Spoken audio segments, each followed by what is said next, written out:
La gran historia de la Guerra Civil Española.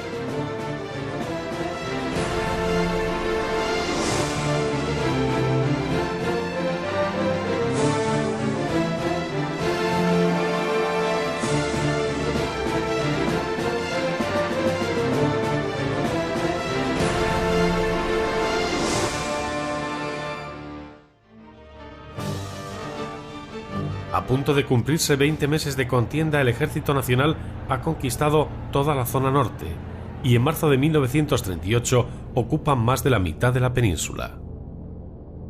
Toda España ha estado pendiente de Teruel durante más de 2 meses.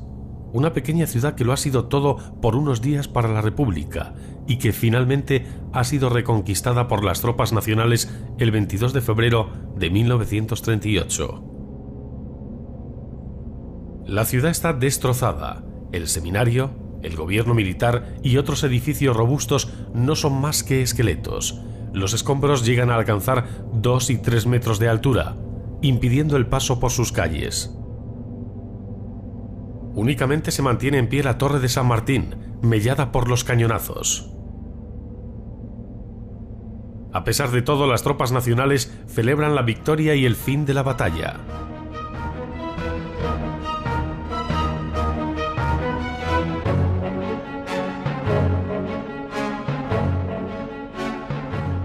La bandera roja igualda de los nacionales vuelve a ondear en las alturas de Teruel. Todas las tropas que han participado en la reconquista de la ciudad se concentran en las inmediaciones de la catedral para rezar un Te Deum.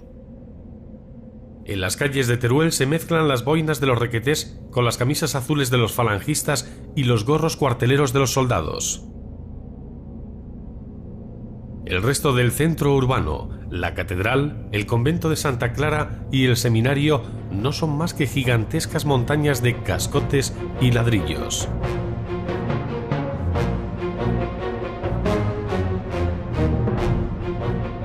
Después de la batalla de Teruel, los nacionales, en lugar de dirigirse a Madrid, se mantienen en el frente aragonés en una campaña dura y larga. El 9 de marzo el Ejército Nacional inicia una gran ofensiva en el sur del Ebro.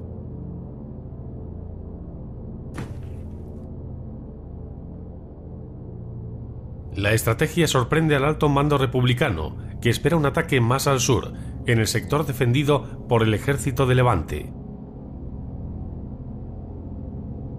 El 10 de marzo el cuerpo del ejército marroquí al mando del general Yagüe reconquista Belchite y penetra 27 kilómetros en territorio republicano. La primera fase de la ofensiva sobre Aragón culmina con la toma de Caspe el 17 de marzo. El 3 de abril alcanzan Lérida, añadiendo al avance franquista la primera ciudad catalana a la España nacional.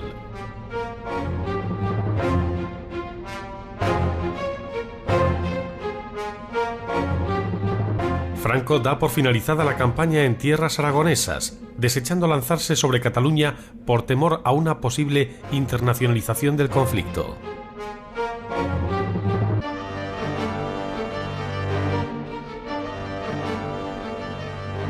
El general Dávila, acompañado de su Estado Mayor, inspecciona los daños materiales y humanos después de la conquista de Lérida.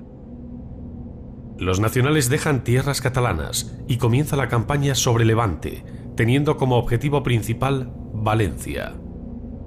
El avance por el sur continúa hasta el Mediterráneo y el 15 de abril de 1938 la Cuarta Brigada de Navarra ocupa la costa que une las poblaciones de Vinaroz y Benicarló, en la provincia de Castellón, partiendo la zona republicana en 2 fracciones geográficas totalmente incomunicadas. A las 2:30 de la tarde del Viernes Santo, los primeros requetés llegan a la playa de Vinaroz. Se meten en el mar vestidos, con sus mochilas, boinas, fusiles y banderas para festejar su llegada al Mediterráneo.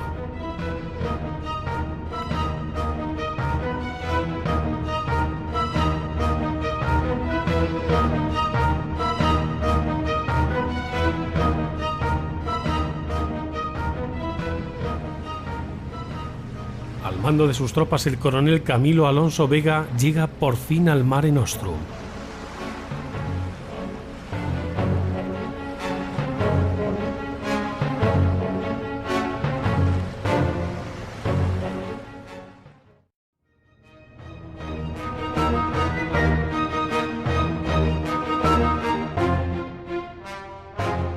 El último intento de la República.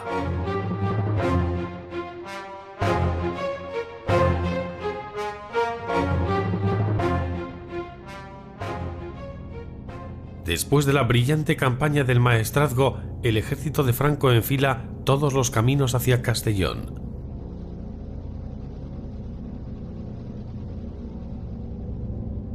Elementos motorizados de la 83 Nacional se lanzan por la carretera turística que une las playas de Benicàssim con Castellón. Su vanguardia llega a los arrabales del norte de la ciudad el 13 de junio, acampando la tropa a la vista de sus primeras casas. La población civil ya festeja la llegada de los nacionales.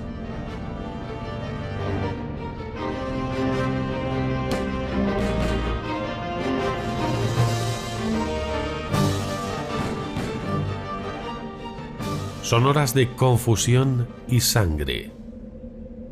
En represalia son fusilados presos políticos y población civil. El teniente coronel Mohamed Ben Misiam, al tener noticias de lo que está ocurriendo dentro de la ciudad, ordena a sus tropas que avancen por la costa, tomen el grao de Castellón y penetren en la localidad. La ciudad es saqueada y destruida antes de que la abandonen las últimas unidades republicanas. Algunos simulan ser soldados de Franco, que llegando victoriosos llaman a las puertas para sacar a la población de sus casas.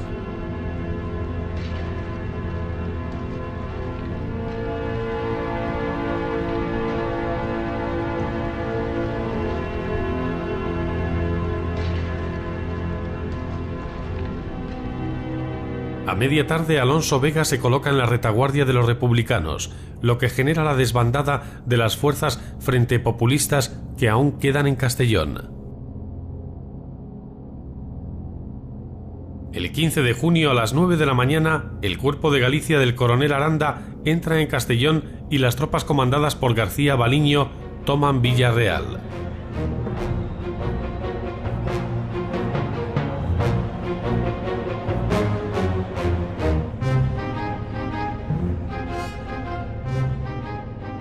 Dávila, nada más consolidar la liberación de la ciudad, ordena que la vanguardia no se detenga y siga avanzando. Miles de personas escapan hacia Valencia. Civiles y militares huyen juntos por la carretera de la costa. Se trataba en realidad de un movimiento provocado por el pánico, pues solo un pequeño porcentaje de los que huían habrían corrido peligro de muerte si hubieran permanecido en Castellón. Los nacionales capturan más prisioneros de los que realmente pueden atender.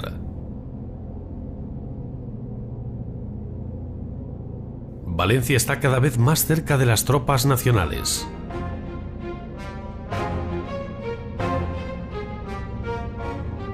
Tras la toma de Castellón el 15 de junio, los tres cuerpos de ejército nacionales están preparados para dar el último asalto, entrar en Sagunto y llegar a Valencia.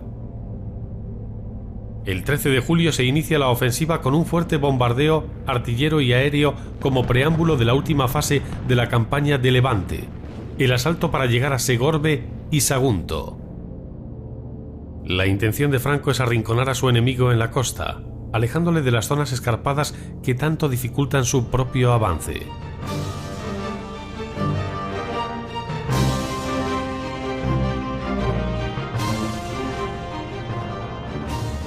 Los republicanos tienen que parar la ofensiva nacional a cualquier precio.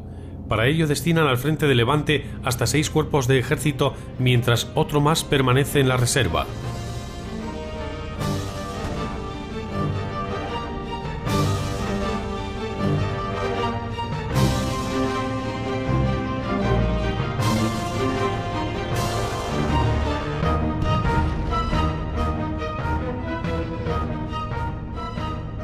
El 21 de julio la vanguardia de Solchaga cruza los límites de la provincia de Valencia. Las fuerzas frente populistas se desploman ante la presión conjunta de los 3 cuerpos de ejército nacionales más las tropas de García Baliño.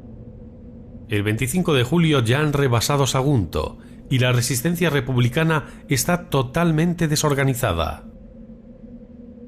La entrada de Franco en Valencia es cuestión de días. Pero cuando las tropas nacionales están a punto de cumplir su objetivo, se produce la ofensiva republicana en el Ebro, que frena de raíz su avance, quedando el frente de Levante estabilizado hasta el final de la guerra. A las puertas de Sagunto y con Valencia a pocos kilómetros del horizonte, se suspende el avance nacional. El ejército republicano ha cruzado el río Ebro hasta la orilla franquista.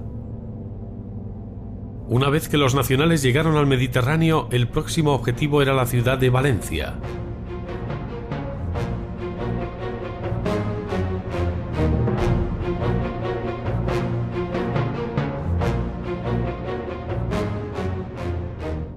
Pero los republicanos reaccionan rápidamente y ejecutan una maniobra de distracción en la zona del Ebro. El presidente del gobierno, Juan Negrín, ordena al general Rojo que forme el ejército del Ebro para lanzar la nueva ofensiva, la última oportunidad de la República para resistir antes de ser engullida por la derrota. Ante los graves acontecimientos, el general Vicente Rojo prepara los preliminares de lo que será la batalla del Ebro. Proyecta lanzar sus tropas hacia el sur, con la idea de enlazar con las de Miaja en Levante y colapsar la ofensiva nacional sobre Valencia. Otra maniobra de distracción para frenar la ofensiva nacional. El río Ebro, el más caudaloso de España, supone un obstáculo aparentemente insalvable. Los primeros estudios apuntan a una posibilidad de cruzarlo entre Fayón y Cherta. Una vez rebasado el Ebro, se tienen que enfrentar con el cuerpo de ejército marroquí del general Yagüe, que cuenta con muy pocos hombres para defender casi 100 kilómetros de frente en la otra orilla. El general Yagüe, según los informes de sus espías, se convence de que van a sufrir un ataque inminente. El enemigo está haciendo maniobras de cruce de ríos.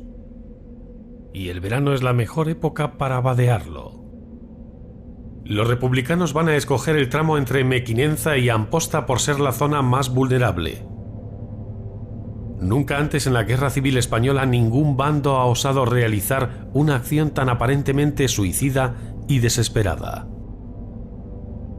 Desde los primeros días de julio, todas las unidades republicanas empiezan a prepararse para la operación. Sin saber a ciencia cierta cuál es la zona de batalla, miles de ellos son movilizados a las tierras altas del Ebro.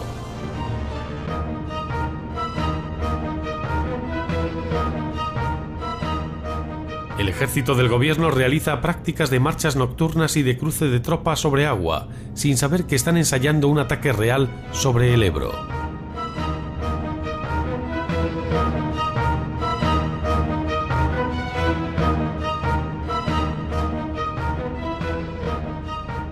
El objetivo final, una vez hayan cruzado el río, es la conquista de Gandesa, capital de la Tierra Alta del Ebro, en Tarragona.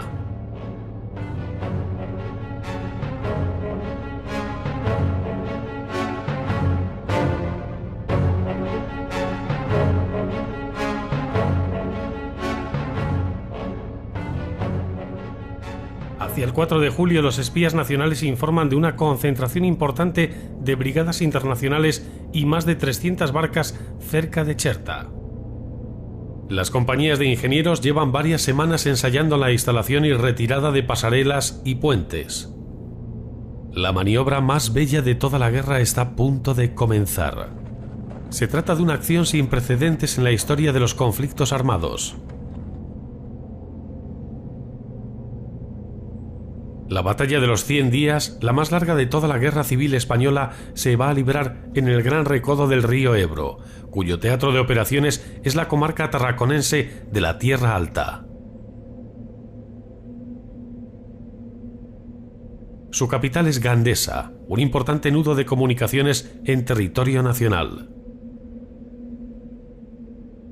Ríos tan caudalosos como el Ebro son considerados poco menos que obstáculos insalvables en todos los tratados de la guerra y la ciencia militar. A priori, pasar un río a viva fuerza en un frente organizado es una acción condenada al fracaso. El Ejército Nacional, a tan solo 60 kilómetros de Valencia, tiene que rendirse a la evidencia.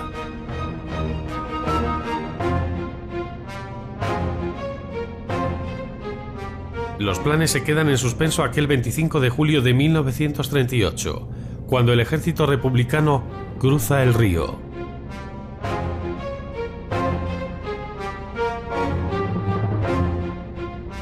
La intención del general Rojo es atraer a las tropas de Franco hacia el Ebro, para así disminuir el acoso al que las fuerzas republicanas se están viendo sometidas en Levante.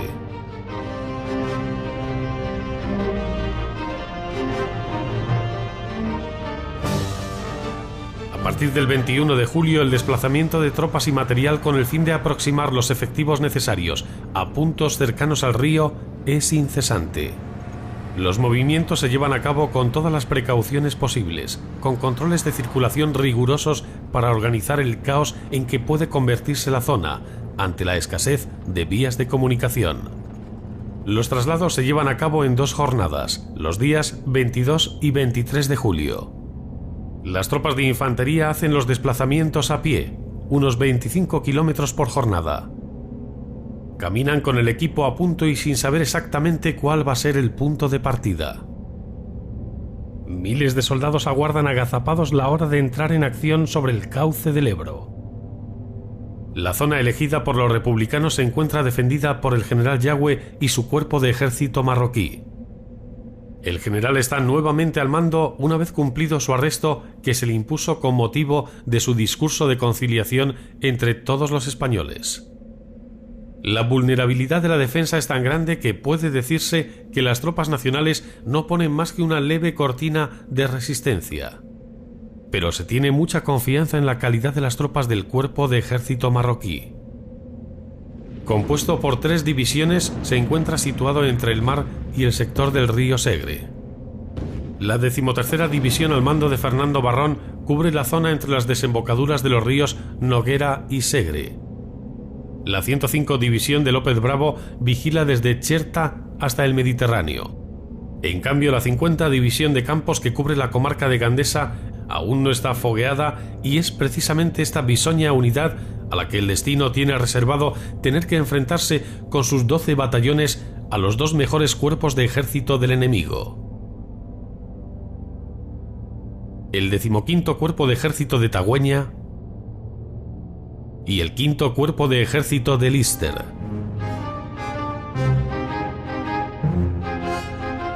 Con una orografía llena de valles y elevaciones entre las que se encuentran las sierras de Pandols y Cabals, es una zona demasiado amplia y complicada para ser defendida por tan pocos hombres.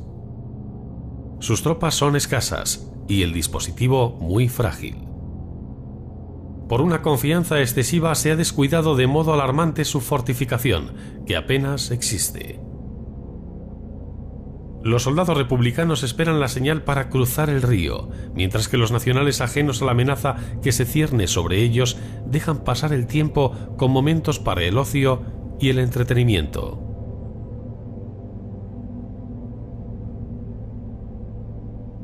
Bajo el sol abrasador de finales de julio de 1938, las tropas nacionales no imaginan la magnitud del próximo ataque. No hay cosa más desesperante que estar en primera línea de frente durante días y días sin que nada pase.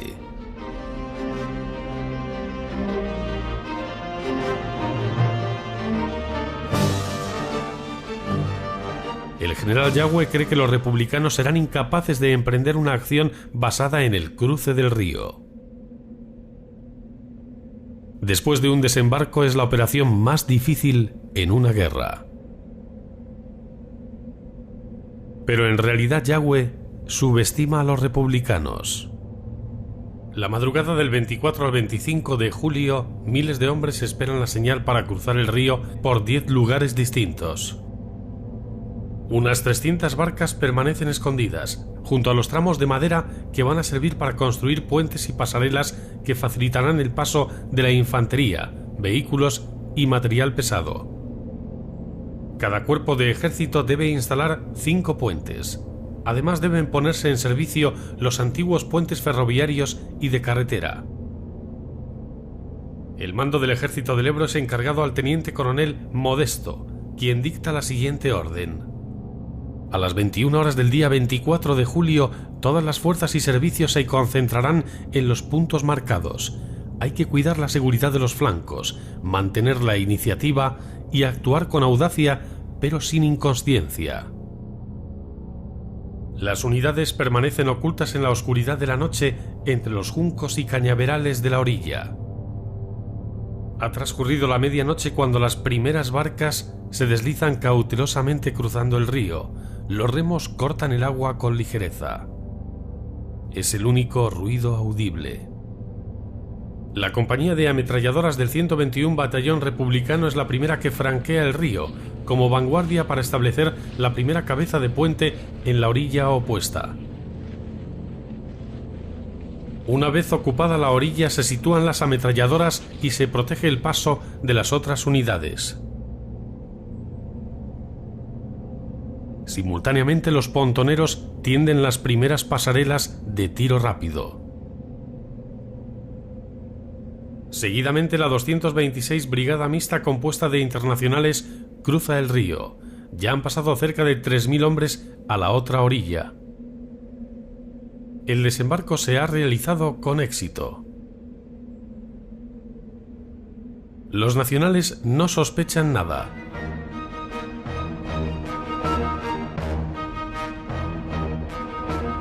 Las primeras noticias del ataque llegan a las 2 horas y 25 minutos de la madrugada del 25 de julio al cuartel general de Yagüe.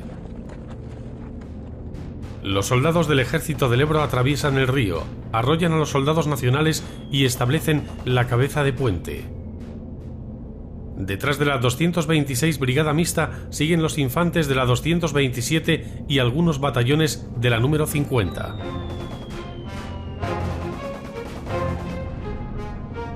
La irrupción de tropas enemigas, las primeras detonaciones de disparos, el tableteo de las ametralladoras sorprende totalmente a las fuerzas nacionales, que al otro lado del río guarnecen el amplio frente.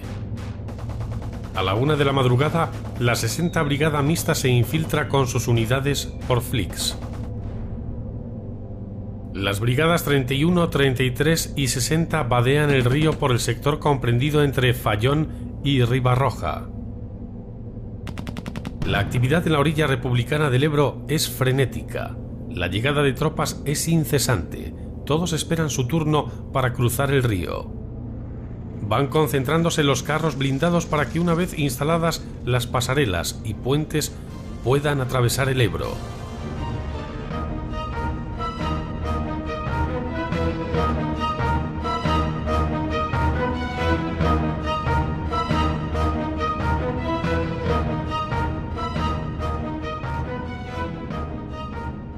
Mientras tanto, miles de soldados republicanos siguen franqueando el río.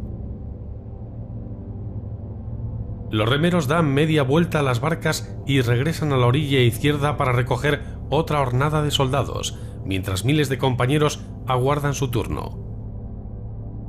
La capacidad media de cada barcaza oscila entre 7 y 10 soldados, remeros incluidos, y tardan en realizar el trayecto de ida y vuelta cerca de 15 minutos.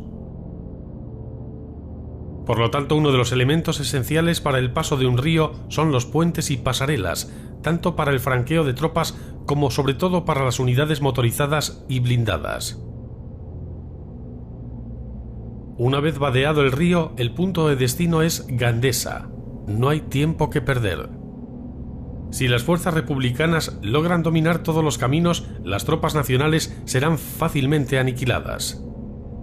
La importancia estratégica de Gandesa radica en que es el nudo de comunicaciones de la comarca.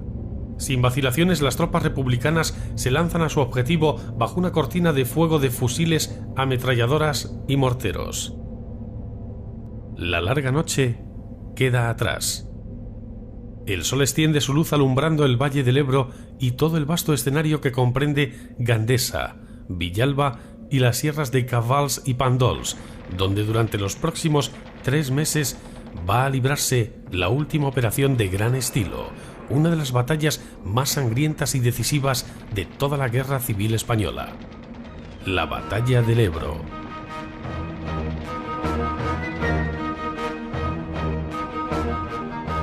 La reacción nacional no se hace esperar. Yagüe ordena a Barrón que pase toda su 13ª división al sur del Ebro y cubra el vital objetivo de Gandesa, donde no hay ninguna organización defensiva permanente. El general Barrón organiza la defensa de Gandesa la misma mañana del 25 de julio.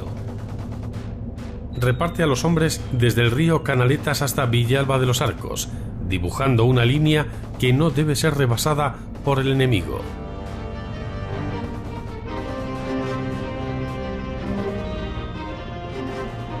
En palabras del propio Barrón, el enemigo ha caído como una luz, consiguiendo profundizar en un solo día unos 20 kilómetros y amenaza cortar nuestras comunicaciones con Tortosa y por Alcañiz las de Zaragoza con Castellón. Franco es inmediatamente informado y reacciona aceptando el enfrentamiento directo que se le ofrece, desviando todas las fuerzas a la zona del Ebro. El 27 de julio se instala el cuartel general de Franco junto a un puesto avanzado en las proximidades de Alcañiz.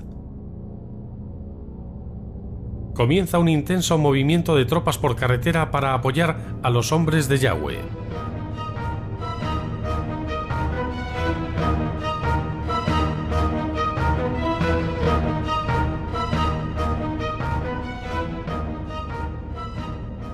La primera llamada que hace poco antes del amanecer es al general Kindelland, jefe de la aviación nacional. Kindelland da orden inmediata a todas las unidades de Valencia y Baleares para actuar desde la misma mañana del 25 con la mayor intensidad posible. El apoyo aéreo es la principal arma defensiva con la que contará Yagüe ese día para que la situación no se haga más crítica. 40 aviones Savoia 79, 30 bombarderos Heinkel 111, 30 Junkers, 8 Dornier 20, 20 Savoia 81, 9 Breda 20 y 60 cazas alemanes que escoltan a los bombarderos en sus misiones. La aviación republicana no hace acto de presencia en los cielos hasta el día 28. Hacia el comienzo de la ofensiva, los aviones se hallan protegiendo Valencia para no perjudicar el elemento sorpresa. Pero sin dominar el cielo resulta casi imposible moverse en la tierra. Pese a la brillante y rápida actuación de la aviación nacional, el grueso del ejército republicano cruza el Ebro.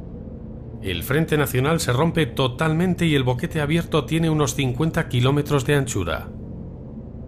En esta primera jornada los nacionales pierden el dominio de todos los observatorios en las cimas de las sierras de Pàndols, Cabals y Fatarella. Un golpe mortal para la infantería nacional durante la primera semana. Como una prolongación de la sierra de Pàndols se alza Cabals, uno de los principales y decisivos escenarios de la batalla del Ebro. Será uno de los objetivos perseguidos por ambos bandos. Un terreno con abruptos desniveles dentro de un paisaje rocoso en extremo que dibuja numerosos barrancos y desfiladeros. Desde los embalses de Camarasa, Tremp y Terradets, controlados por las fuerzas nacionales, se provoca la primera inundación. El mando decide emplear tan arrollador potencial líquido para crear serias dificultades e irreparables percances a los pasos del Ebro. Las aguas del río suben aceleradamente. 1 hora y media más tarde llega el aumento del nivel de las aguas a Mora la Vieja. Es la primera inundación. Los soldados republicanos corren desorientados. Para muchos será demasiado tarde. Entre los troncos que bajan con la riada, algunos van acompañados por flotadores con cargas explosivas, que al golpear con los puentes o pasarelas, saltan por los aires. La gran crecida del Ebro provoca que todos los puentes republicanos que se están construyendo durante la tarde del día 25 queden convertidos casi en astillas.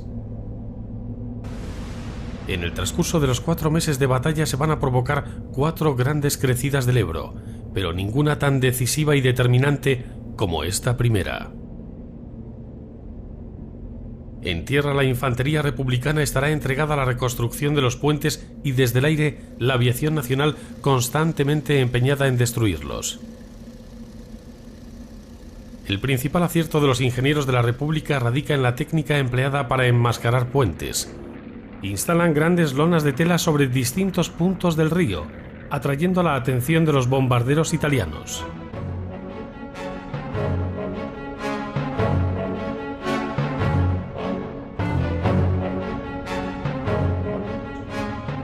Tras dominar el cruce de la Venta de Camposines, la 35 División Republicana sigue su avance hacia el pueblo de Corbera.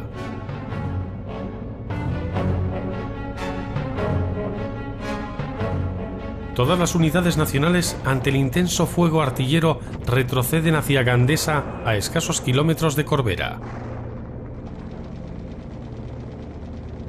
La tercera división, al llegar a Fatarella, inicia un combate que apenas dura unos minutos. Los que están dentro también son republicanos. Mientras tanto, en el río continúa el paso de las segundas unidades que deben dar su apoyo a las vanguardias.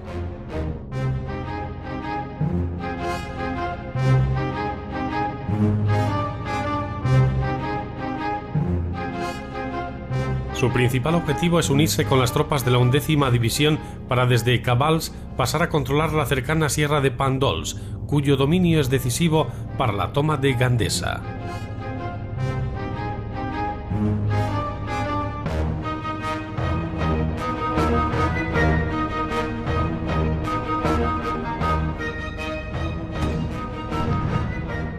Todo el valle se halla bajo una lluvia intensa de proyectiles, morteros, bombas de artillería y aviación.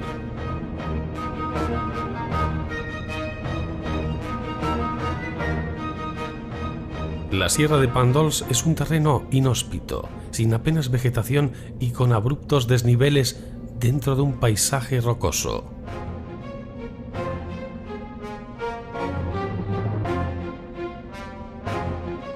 El único enemigo imposible de repeler para los republicanos es la aviación nacional, que está siendo muy efectiva desde el primer día.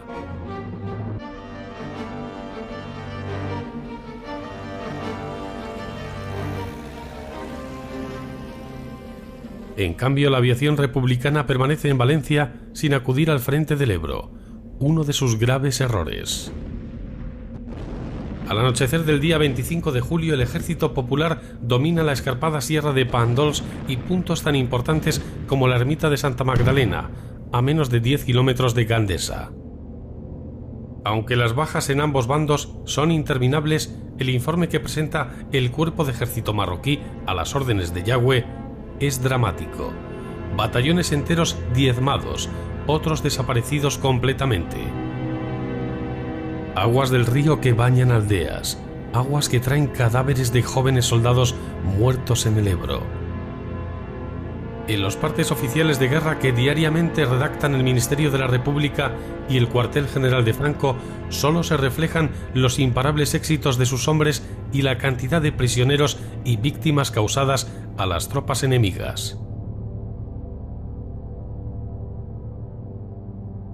Su fin es mantener a la población de retaguardia con la moral elevada y confiada en un triunfo cercano.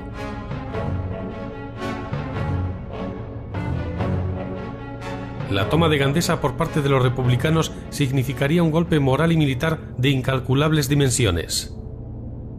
Su importancia estratégica radica en que es el nudo de comunicaciones de la comarca.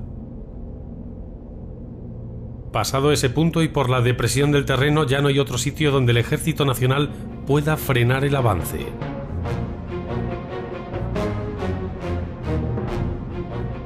Antes de que lleguen los refuerzos nacionales procedentes de Levante y Extremadura, los batallones de Barrón, apoyados por la 18 bandera de la Legión, frenan la progresión de Modesto, que a partir del segundo día se hace lenta y dificultosa. Al general Barrón, al mando de la 13ª División, también llamada la Mano Negra, le es encomendada la defensa de Gandesa. 5.000 soldados republicanos se encuentran a las afueras del pueblo. Tienen el control de la cota 481, popularmente llamado Pico de las Viudas, encima del pueblo. Habrá días durante la batalla del Ebro que el pico cambiará de manos hasta 5 veces. De los 3.427 habitantes que tiene Gandesa, muchos de ellos emprenden la huida hacia los campos alejados del frente. Las primeras unidades de la 35 División efectúan el primer ataque sobre Gandesa cuando anochece. es un ataque preventivo para ver con cuántas fuerzas cuenta el enemigo. A las puertas de la localidad se suceden combates sangrientos entre ambos ejércitos. Combates cara a cara, con un fusil y un par de bombas de mano. Unos deben aprovechar la sorpresa antes de que el enemigo se renueve, y los otros deben defender la posición a la espera de refuerzos. Alcanzadas las primeras casas del pueblo, recogen agua y vino y retroceden a sus posiciones originales para abastecer a sus compañeros. Los primeros camiones republicanos empiezan a pasar el Ebro la tarde del 26 de julio, por un puente de vanguardia situado entre Vinebre y Ascó.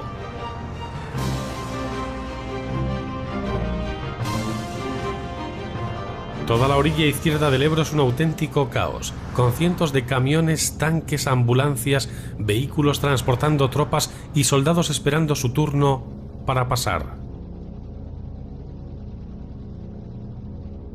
Los carros blindados consiguen pasar el río, pero el proceso es lento. Tras ellos pasan las baterías antiaéreas y demás maquinaria pesada. Llegan a la orilla derecha del Ebro, cargados de munición y con todo tipo de intendencia. Antes del anochecer el puente queda inutilizado una vez más por la aviación nacional. A primeras horas del 27 de julio se reanudan los combates en las afueras de Gandesa. Pero los republicanos vuelven a ser rechazados por los hombres de Yagüe, que tienen la ventaja de hallarse parapetados dentro del pueblo. El ataque es rechazado, pero los republicanos consiguen refugiarse dentro del cementerio, que será una posición privilegiada para futuras escaramuzas. El bando nacional desplaza a miles de reclutas al frente del Ebro desde Valencia y Extremadura.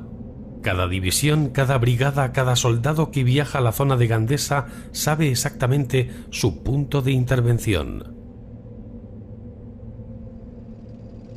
Vehículos blindados, tanquetas, motocicletas y camiones son también movilizados a la zona del Ebro para frenar la embestida republicana.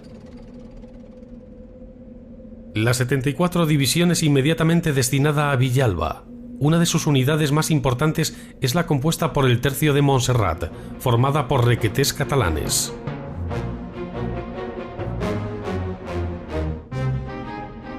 Y desde Valencia la primera unidad que se desplaza a Cataluña es la Cuarta División de Navarra, la más próxima de las que se encuentran desplegadas en el frente de Levante.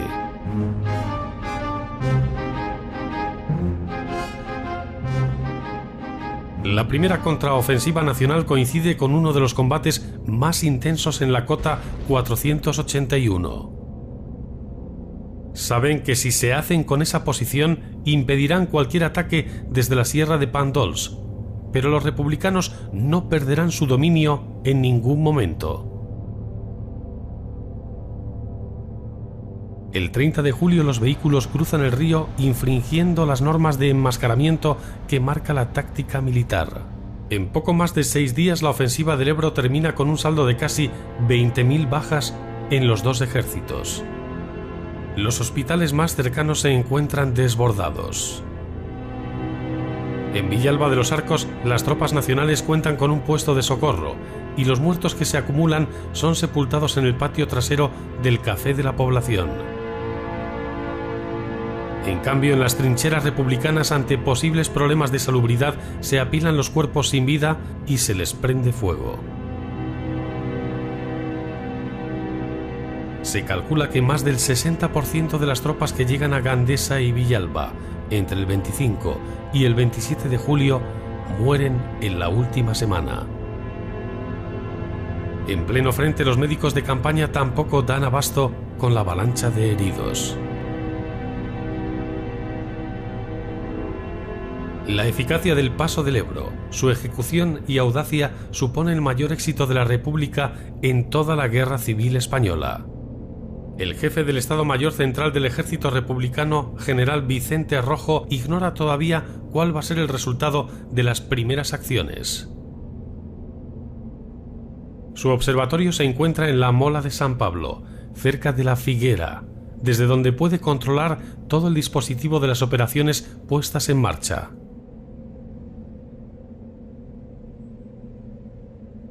Está situado en un punto prominente desde el cual se domina y atalaya por completo todo el valle del Ebro, comprendiendo la zona que se abarca desde Flix a Miravet.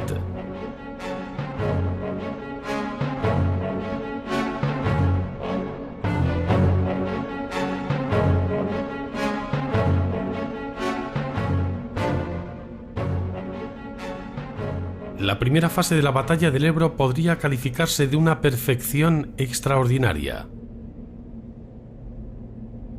Sin que las tropas nacionales lo adviertan, botes con soldados enemigos vadean el río. Las embarcaciones, con una capacidad para 8 soldados, han sido previamente requisadas en los puertos pesqueros del litoral. La primera fase de la operación se lleva a cabo con estricta minuciosidad y cumpliéndose todos los pormenores fundamentales: sorpresa, rapidez y decisión.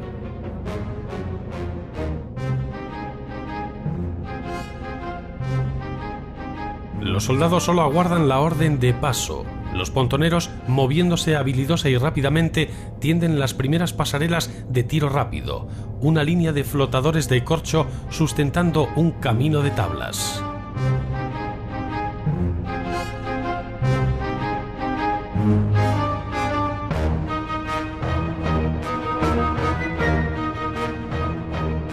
Sin ningún ruido de máquinas, sin tiros, sin nada, solo soldados silenciosos cruzando el río de madrugada, llegando a la otra orilla y cogiendo por sorpresa a las tropas enemigas.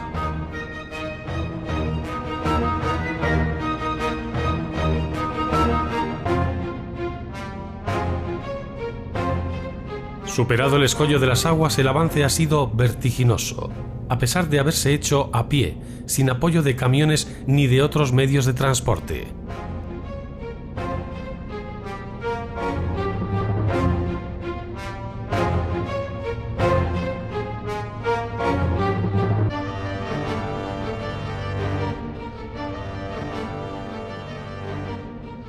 El Ebro se convertirá durante los próximos 3 meses en el escenario principal donde se decidirá el destino de la guerra.